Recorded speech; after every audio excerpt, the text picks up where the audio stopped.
All right. We're taking all the best old school wisdom and blending it with the top new school methods to bring you the optimal coaching strategies. This is the 80-20 Baseball Podcast with Coach Bo. Welcome 80-20 baseball coaches. Welcome to our weekly get-together. It is always great being here every week with each one of you. You come here for a clear path to better coaching. You come here for an efficient path to better coaching. I've done 35 years of curating coaching strategies, and I bring it all to you great listeners, you great coaches each week here on the podcast and through our website, 8020baseball.com. Last week, we wrapped up our summer interview sessions, and I'm very pleased with the knowledge and actionable items those coaches shared out with all of us, Coach Brucker and Coach Klein. With that said, the challenge with just listening to interviews as a coach that's trying to learn more, as somebody who's trying to learn more and get better at coaching, the challenge with just listening to interviews, the challenge with only doing interviews as a podcast format is inherently the message will bounce around a lot. Again, I said challenge, not a problem, but the challenge, especially for almost all of you who are professionals, you have your day jobs, you're professionals in other areas, you're trying to get better at coaching, but you have a finite amount of time, not just in your day, but before the next season starts to get better. And a lot of you want to get a lot better. If you listen to 5 hitting coaches get interviewed, you might very likely hear 5 different hitting strategies shared out, or at a minimum, the tips and strategies will be shared using different wording and verbiage. So with interviews, not only the advice, but the wording of the message varies from person to person. This, as you all can see, creates a lot of clutter in the mind. I know it does for me, creates a lot of clutter. It gives a lot of great ideas, but at the end of the day, it's like, all right, now I got 10 paths I can take. It's the paradox of choice, and some of you are familiar with that, the paradox of choice.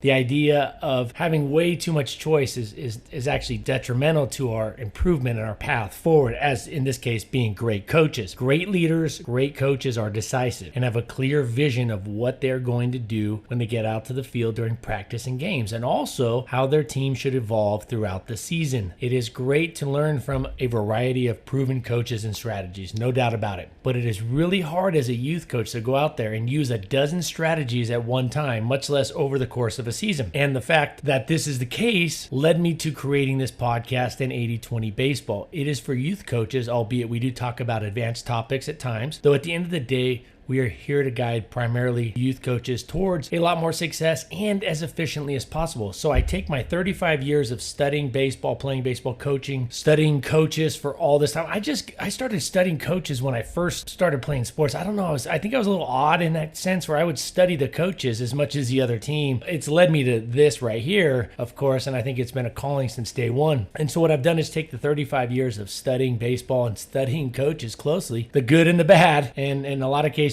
the coaches doing things I wouldn't recommend to any of you, and I try to bring you all the best coaching strategies in a clear and concise way. Played high school baseball at a high level, college baseball. I was drafted twice. I played pro ball. I was coached by 2 major league players before I even got to high school. My dad coached me, and I learned a lot from my old man. My high school coach was a Hall of Fame coach. My college coach was a Hall of Fame coach. I spent 4 years at Long Beach State from 1999 to 2000. I enrolled in 1999. I played to 2000 to 2003. Years at Long Beach State, obviously countless major leaguers, but the Hall of Fame coach when I went there, Coach Dave Snow. And in fact, the assistant coach, he wasn't even an assistant. He was like what they call, whatever it is that's not even technically on the coaching payroll. I want to say like administrative assistant or something. It was Coach Brandon Hyde, and Brandon Hyde is the manager for the Orioles now, who are having a resurgence this year, and they're the talk of much of baseball with how well they're doing after having some pretty bad seasons in the past. And to top off that college baseball experience, the trainer at Long Beach State has been the Dodgers trainer for years. So you're the Dodgers trainer. That's one of the ideal. That's like a pinnacle job within the athletic training industry. I mean, there's countless other coaches that I had. My pitching coach in high school.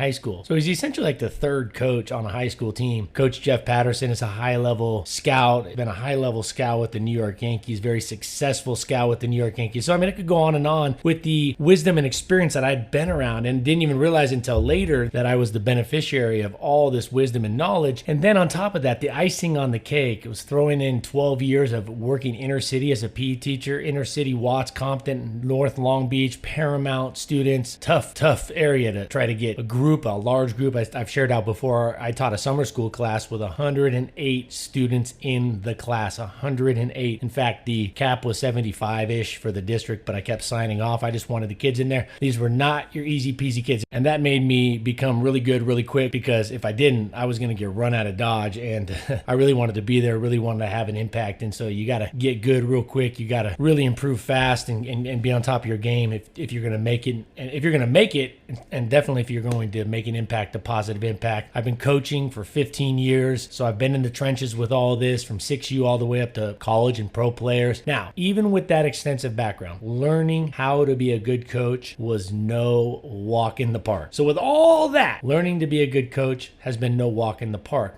Coaching is no easy task, and being a great coach is definitely no easy task. It requires the use of key coaching strategies in the right amounts and at the opportune times. It's a formula, it's the ingredients, the balance, the timing. That is why 80-20 baseball was built, to take the task of being a coach and give all of you a clear path, a direct path to being really, really good at it. There were bumps, no doubt about it, and there will be bumps for you, no doubt about it. But being part of the 80-20 baseball community, by coaching the 80-20 way, you will have a direct path to success. Not always smooth, but at least it will be direct. I think about it like this. The GPS on your phone or in your car will give you the most direct route. Most of the time, it gives you the most direct route. But even with that direct route given to you, that doesn't mean you're going to miss potholes. There's going to be potholes, especially if you live in LA. Just because the GPS gives you the most direct route to your destination, that doesn't mean you won't get cut off by a rude driver or tailgater is going to be behind you tight, etc. The GPS doesn't guarantee a perfectly smooth ride to your destination, but it does provide you the most direct path. And 80-20 baseball, myself, Coach Bo, we're here to take you to that destination of being a much better coach, creating a fun team environment, developing players into better ball players, better human beings, better people, and as icing on the cake, winning more games.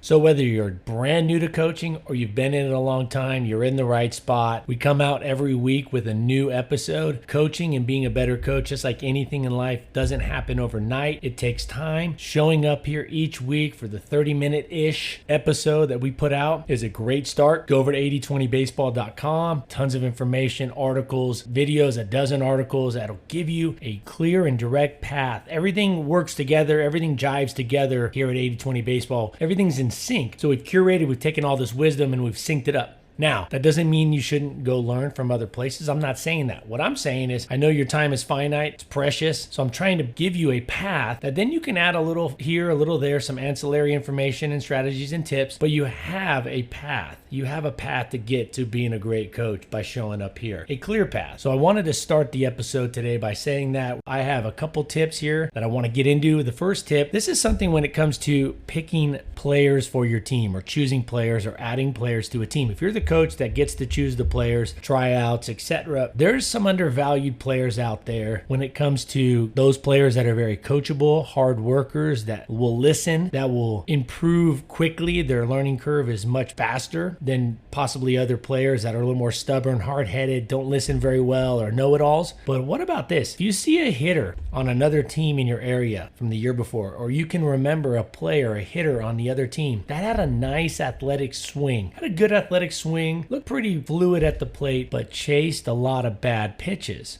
that may be a player you look to add to your team if you feel confident teaching the Plan A and Plan 2 hitting approaches.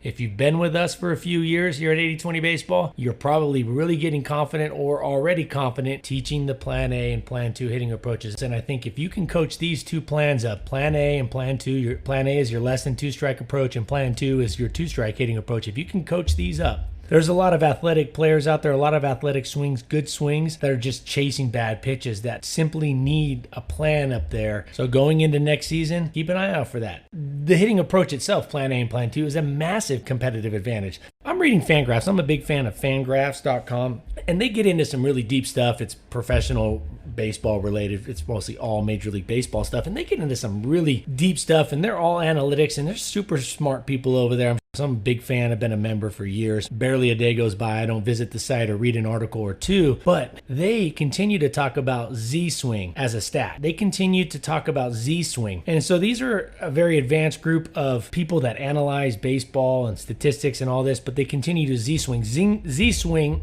for those of you unfamiliar with it, stands for zone swing. So their swing rate in the strike zone, the swing rate percentage in the strike zone. So what amount of pitches do the hitters swing at that are in the strike zone? There's a huge flaw with this when you're coaching a hitter with less than 2 strikes. The strike zone is large. The average major league strike zone is like well over 400 square inches. And trying to square up a round baseball with a round bat, inches matter. And you're talking over 400 square inches of real estate that they got to cover trying to get a hit. And it's not a whole lot less for your 12 or 13U, definitely going to be less for your 6Us and 7U players. But it's still, so let's just say we cut it in half. It's still well over 200 square inches that a 7 or 8U hitter has to cover if you are counting Z swing. So if, hey, they swing at a lot of pitches in the zone, well, is that their hitting zone or is that the strike zone? Even the best hitters at every single level have holes in their swing. In other words, they have areas that they don't hit very well, even in the strike zone. Take the best hitter in baseball like Mike Trout or Soto or any of these guys. If you go look at their heat maps, their chart, it basically breaks up the strike zone into like 9 squares. There are going to be squares out of those 9 that are blue, or definitely the production is much lower than it should be. So red or bright red would be their hitting zone, their real hot zone. Even the best hitters at every single level don't cover the entire strike zone consistently. Every hitter is going to have a slightly different and sometimes quite a bit different. Some hitters are going to really hit that low pitch, the low part of the strike zone better, and some hit the upper part of the strike zone. Some are a little better on the inside and some are better on the outside. When I say outside, outer third of the plate versus inner third of the plate, and the lower half of the strike zone versus the upper half of the strike zone, or to the lower third, upper third, middle. Hitters are going to vary. Not a lot, but they will vary. Nobody in all of baseball, in the history of baseball, I don't know about Ted Williams. I don't think they had this kind of stuff. Maybe they have hitting hot zone charts and stuff that they can back test and figure out with video.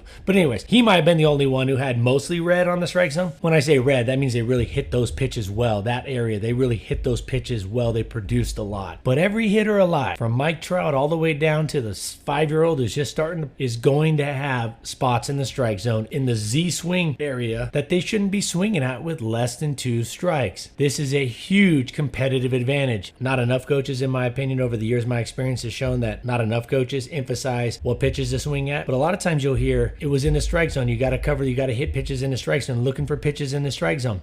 Yes, with 2 strikes. No, with less than 2 strikes. You're looking for pitches in the hitter's swing zone, the hitter's zone. We should call it the HZ swing stat. This is the stat that matters. So Z swing is used by and large, or a stat of that nature is used to determine, does a hitter swing at pitches in the zone? Now, I'm a big fan of the stat outside of the swing, or I should say swinging it outside of the strike zone. That stat I think is much more indicative and much more useful, because flat out it just says like the pitch is outside of the strike zone. And for almost every hitter, pitches outside of the strike zone are not going to be pitches that are high productivity pitches to swing at for almost any hitter. Very few, maybe Vladimir Guerrero Sr. Can't think of a lot. Ichiro maybe. There might have been a couple hitters over the years that had some red that really went outside of the strike zone, but not much. I mean, it's just not a good plan for 99.99% of hitters. But I saw that and I thought, oh, there's definitely some undervalued. So if you're putting a team together, and this has to do with picking players or getting players together, if you're putting the team together, you're at tryouts, you're looking at a team, or you're looking at players to add. Definitely those players that are high hustle, coachable players that you think that you can really take off with that learning curve, but also hitters that have nice fluid, nice swings, but just swing at a lot of pitches. They just swing at everything. They're swinging at things up by their eyes. They're swinging at pitches in the dirt. They just have no approach. If a hitter has no approach, but a pretty good looking swing, that would be a good player to add to your team. Of course, this doesn't guarantee success with that hitter. Maybe they got bad eyesight. I always thought as a coach, at the high school level and above, definitely the college level and above, definitely college and pro ball. And I know pro ball has been doing this for a lot of years in colleges. I mean, testing vision, testing a hitter's vision, that's a big deal. And I think that even as a youth coach, and this goes into my second tip, I definitely recommend, I know this sounds really different and kind of odd to some of you, I'm sure it does, but I'm a big fan of telling every player and their parents to go get their eyes checked if they haven't already or recently had the eyes checked, the vision checked. Some of your players are already dialed in. Maybe they have glasses or contacts and they're already on top of that. But you may have a few players, may have one that's slipping through the cracks that may need support from the eye doctor, the ophthalmologist, and I think it's worth having all your players checked on that. I think it's very good to check that. Definitely think it's worth your time to ask all your players, hey, when's the last time you went to the doctor to get your vision checked? Doesn't hurt. And kids' vision, even adult, the vision changes. So it might have been good a couple years ago, but then it starts, as adults, a lot of us have made it to adulthood and now we need reading glasses. I was told when I was 20 or 25, eventually my eyes would start to give and I would have to get some reading glasses. That hasn't happened yet, but it very well may happen soon. Vision changes. Some of your players, unfortunately, there are those circumstances. In fact, over the last just month, I've seen in my neighborhood alone, I've seen 3 kids all about 7 to 10 years old with continuous glucose monitoring systems and insulin pumps. They're type 1 diabetics. I'm a type 1 diabetic. I got diagnosed with type 1 diabetes back in 1995. I've been a long time, 27-year diabetic, taking 40, 50,000 injections in my life. Stuck my finger plenty of times, but I do remember when I first got diabetes and when the blood sugar isn't always under great control, your vision gets really blurry. In fact, I remember in 8th grade, right before I got diagnosed, I couldn't read the board. I went from being able to read the board, the whiteboard, the chalkboard, to not being able to read it. So there's things like that do come into play. And I remember playing baseball. It was really hard. This is something definitely worth getting your parents and the players on board with getting their eyes checked. And if you do this over the course of a few seasons, I'd lay odds that you're probably going to find a player, maybe 2, that benefits from doing this. When I say benefits, their vision, whether they have to add some kind of glasses or contacts, can be greatly improved because hitting a baseball is so challenging to do. And if you don't see very clearly as a hitter, it's hard to do if you have 20/10 vision, much less blurry vision or some kind of vision issues. So I definitely think this is a small thing and it doesn't take a lot of time. In fact, as a coach, this shouldn't take really any of your time. You just reach out to the parents, the players, the families, and just set forth at the beginning of the season and say, here's why. Hitting a baseball is so hard. We all want to be good hitters. We want all of our kids to be good hitters. We want to have success at hitting. Nobody wants to go out there and strike out a lot. Well, you got to see the ball clearly as a start. That's the starting point, being able to see the ball clearly, and then from there you can work the approach and then the swing. But if you're not seeing it, it's fuzzy, it's this, that, and the other. I know it sounds kind of odd to recommend this, but vision and hitting go hand in hand. If you're telling players and you're sending them up there and telling them, this is the area in which you're looking to hit. This is the area in which pitches should come through with less than 2 strikes. This is your hitting area. You got to cover the strike zone. You got to cover this area with 2 strikes, or you got to cover the fringes of this area. That stuff happens really fast, and you're talking a matter of inches. If the vision's not on point, it makes it really hard to do. All right, let's segue quickly. I follow all sorts of coaches. I read up on a lot. I was reading an article just this morning from a strength coach, a college and professional strength coach who works with baseball players and all sorts of athletes. And he was sharing out some really great there was a unilateral, bilateral study. Basically what that means, for those of you, a lot of you are familiar with this. Those of you that aren't familiar, unilateral is essentially single leg exercises versus 2-legged exercises. Think of a pistol squat, a single leg squat versus your typical 2-legged squat, which most weight rooms are running those. They're doing 2-legged. There's also the split squat version where one is out in front of the other. Unilateral work is very interesting, and I think this time of year, it's very important, even with younger players, that they're working and getting stronger and better balance on one leg. The reason I say that is pitchers, when they throw the ball, when pitchers in baseball let go of the ball, almost all of the weight is on their front leg, their landing leg, their lead leg, their post leg, almost all of it. In fact, if you go look at major league pitchers, pick your favorite pitchers or pitchers for your local team, and you go look at images of them pitching, you just type in their name and mechanics or pitching delivery, many of them, their back foot will be off the ground when they're still in control of the ball. Just before they release the ball, you actually see their back foot off the ground. They have one foot touching the ground, one leg. All of their weight is essentially on one leg, or it's getting distributed at that time to one leg. Same with hitting. With hitting, it's 50-50 to start, and I think that's great advice for hitters. You want that 50-50 weight distribution early to start, and you want to kind of move into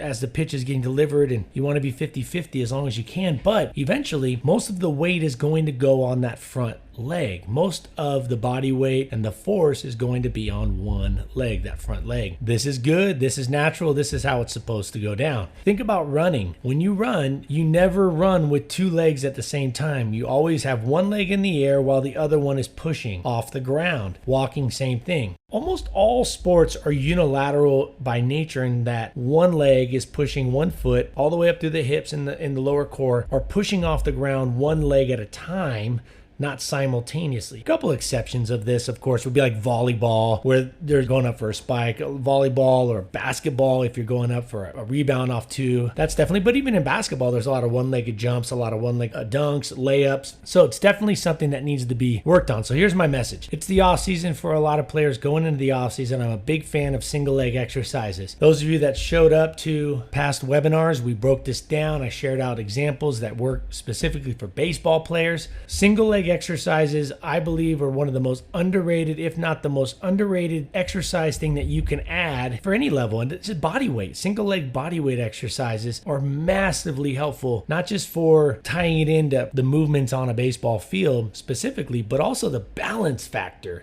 The balance factor. You also get the hips and the core involved more when you're working with one leg at a time or a split squat stance. Another big benefit of single leg exercises is that you can do them out on a baseball field and get good effect. Because if you're doing like a two-legged normal squat out on the baseball field, most kids aren't going to see a huge benefit from doing squats with body weight. Body weight squats, not a huge benefit. Is there a benefit? Yes, any exercise is good, right? I'm a big fan of doing both unilateral and bilateral work, but something really cool about doing single leg exercises or more of them out there with a baseball team is that you can do it out on the field with no extra equipment, no weight, no bars, no dumbbells, because you've taken that body weight, now you've put it onto one leg, and typically that's way more than enough resistance to get strength and balance. And also you're teaching balance.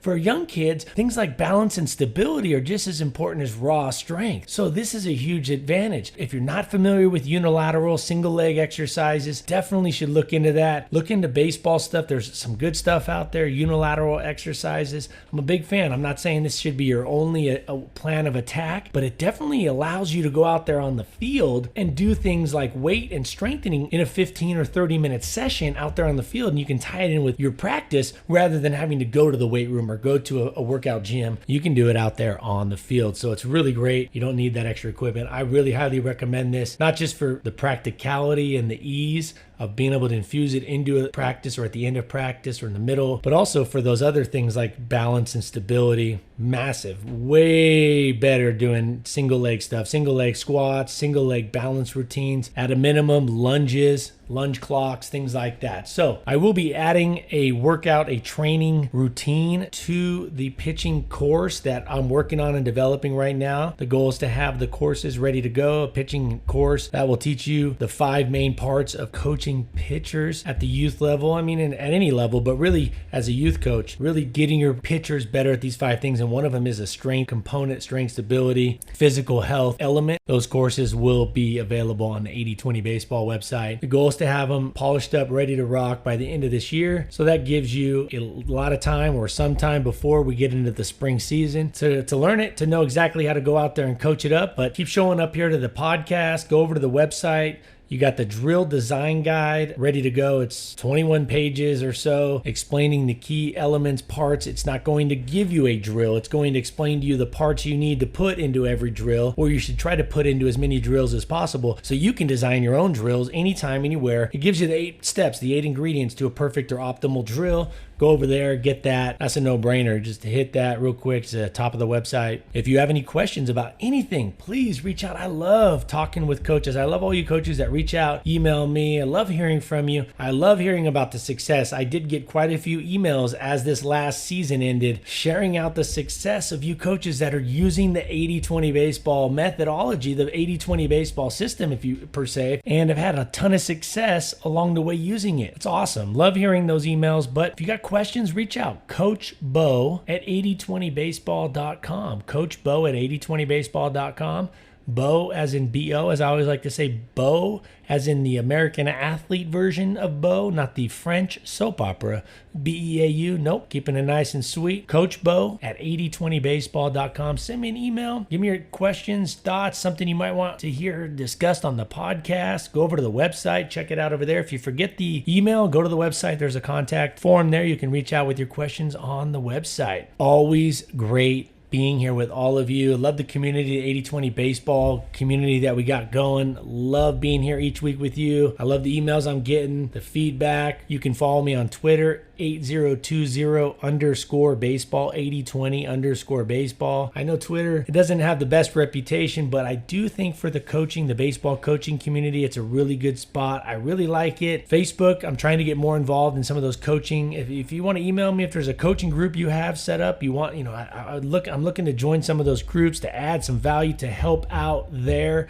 Reach out to me, Coach Bo, 8020baseball.com, or follow me on Twitter. Until next week, take care of yourselves, your health, your families, your friends, and take this out there. Get ready, prepare yourself for this upcoming next season. Get ready for the fall or the spring season by getting this information ready to be actionable. Use it, test it, try it within your personality, within your strengths. All right, take it out there, use it. I'll see you next week here. Until then, adios. This has been the 80/20 Baseball Masterclass. Take it to the field.